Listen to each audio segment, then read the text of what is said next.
I was 18 years old when I got married. So, syempre kapag ka ikaw pala nabigyan ng responsibility ng maaga, lahat gagawin mo. In fact, nasubukan ko rin maging taxi driver. Nasubukan ko rin mag-shoe shine. Lahat papasukin ko basta importante kikita. And at the same time, basta legal, ethical at wala akong tatapakan tao, definitely gagawin ko lahat. Alang-alang sa family ko. Yung wife ko nagtatrabaho sa people support. So, ako naman nasa bahay lang, kaalaga ng mga bata, hatid sundo. And kung may racket na pwedeng racket sa Baguio, yun, gagawin ko. Nagbabuy and sell ng kung ano-ano. And at the same time, pupunta ng bilyaran, baka manalo sa bilyar, pwedeng pambili ng pagkain man lang. Yun yung ginagawa ko before ako mag-royal.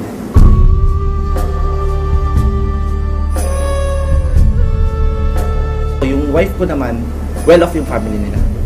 That's the reason kung bakit din ako na-inspire dun sa mga in-laws ko.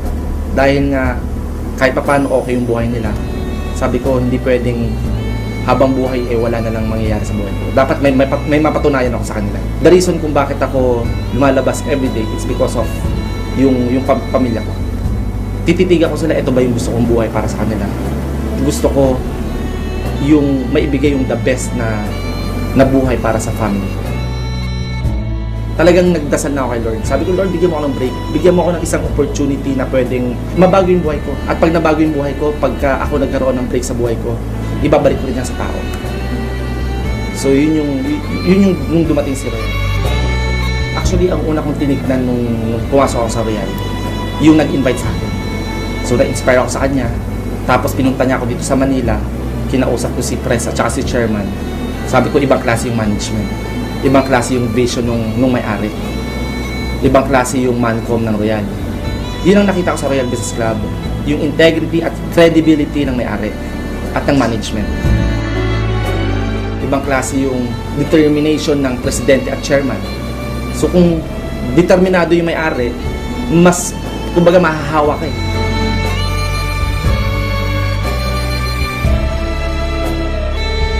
Bago po akong sumali sa Royal, marami nang yumaman, marami nang kumikita, marami nang nakuha yung mga pangarap nila. Marami nang naging milyonaryo. Kaya ako na-inspire. Na kung nagawa nila, imposibleng hindi ko kaya. That's why nung nag-start ako sa Royal, every week, ay may kita point na pumunta ako ng Manila para mag-aral. Kasi importante dyan yung training eh. From Baguio, pupunta ako ng Manila. Mga 2 days, 3 days ako dito.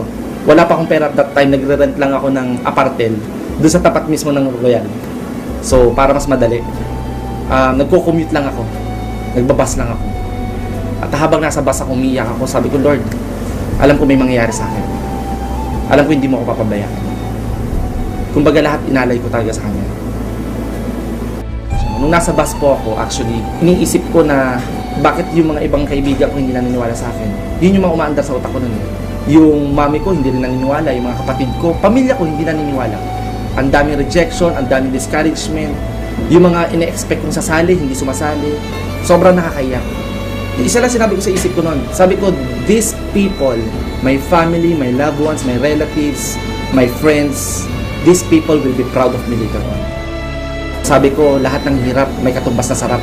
Lahat ng mga pain na nararanasan ko, sigurado ko walang ibang mangyayari sa akin later on, kundi puro gain naman. That's why, talagang pinursigi ko, talagang ginawa ko yung part ko. Sabi ko nga kanina, na-inspire talaga ako sa mga taong nauna.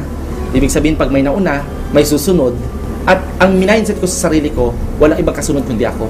Sabi ko, dadating ang time, aakyat din ako sa stage. Dadating ang time, yung mami ko magiging proud sa akin. Dadating ang time, yung mga tao, papalakpakan din ako. Yun yung talagang nakita ko sa sarili ko na mangyayari. 6 years na si Royal Business Club. I've been doing the business for 3 years pa lang. So dito ko napatunayan na sa negosyong to walang nauna, walang nahuli. Basta masipag ka, mataas ang pangarap mo, at gusto mo bago ang buhay mo, definitely, pwede kang maging top earner ng Royal Business Club. Pwede kang kumita ng malaki, at pwede mong unahan yung mga nauna. Importante dito yung relationship mo sa mga leaders. It's all about how you treat your leaders. In a relationship, there should be no expectations. Rather, there should be an acceptance. Just accept them kung sino sila. And eventually, yung process ng pagbabago ng attitude na sinasabi sa training, mangyayari din. So yun yung isa sa mga naging factor kung bakit ganito yung nangyari sa Royal. Maganda yung pakikisama natin sa mga tao. And ang nakakatuwa po nito, in a very short span of time, pwede mo talaga makuha yung mga gusto mo. Basta gagawin mo lang yung responsibility mo as a club member of Royal. That's why, nung nag-member ako ng Royal, after 2 months of doing the business, nabilong po ako agad sa top ng Royal. After 4 months, nahit ko po agad yung travel incentive going to Hong Kong. And then after that Hong Kong, na-acquire ko yung brand new Mitsubishi Montero. So in just a matter of 6 months, nabili ko agad yung pangarap kong kotse. So sa loob ng 1 taon, aside from Hong Kong kotse, nahit ko rin yung Rookie of the Year and Millionaire Circle. So lahat nangyari yan sa loob ng 1 taon. Plus nahit ko rin yung travel incentive papuntang Europa. Grabe! So 9 countries naman yung inikutan namin doon. So on my second year naman, na-acquire ko na tong condo unit ko.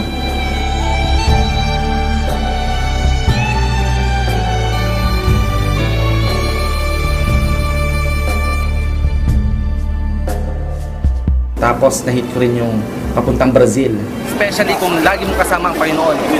Christ the Redeemer, wala mo imposible. Sa Royal Business Club, lahat ng imposible magiging posible.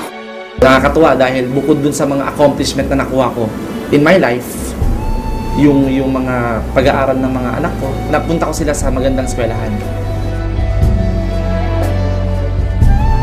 At May 2012, na acquire ko yung ultimate dream car ko, yung Audi R8.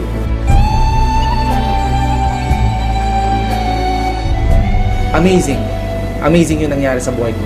At the same time, yung mami ko, nabilihan ko rin ng sasakyan. Kaya nakakatuwa dahil, alam mo yun, yung mga mahal mo sa buhay, kahit papano, hindi lang yung personal na pangarap ko, kundi pati yung mga pangarap mismo ng mga mahal ko sa buhay, nabibigay ko. At the same time, nakakatulong ka rin sa mga ibang tao. Kasi grabe dati, dito ako kumukuha ng pambili ng diaper, pambili ng pagkain. Pero ngayon, ginagawa ko na lang siyang hobby. Ayan, mo. May tumbok pa rin. Ibang klase lifestyle ko ngayon, magmula nung nag-royal ako. Kasi before, kung saan ko gustong pumunta, hindi ako makapunta dahil wala akong sasakyan. Yung time and financial freedom, yun yung meron ako ngayon sa royal. Mas masarap magyabang ngayon eh. Kasi kahit papaano, may pagyayabang ka. Unlike before, ang meron lang talaga ako yabang. Yabang lang eh. Pag tinanggal mo yun, walang-wala na ako eh. Pero nung nakita ko si Royal Business Club nga sa buhay ko, sabi ko, grabe, dito ko papatunayan yung yabang ko. Na meron ako patutunguhan sa buhay ko. Mabuti na lang nasa tamang kumpanya ko.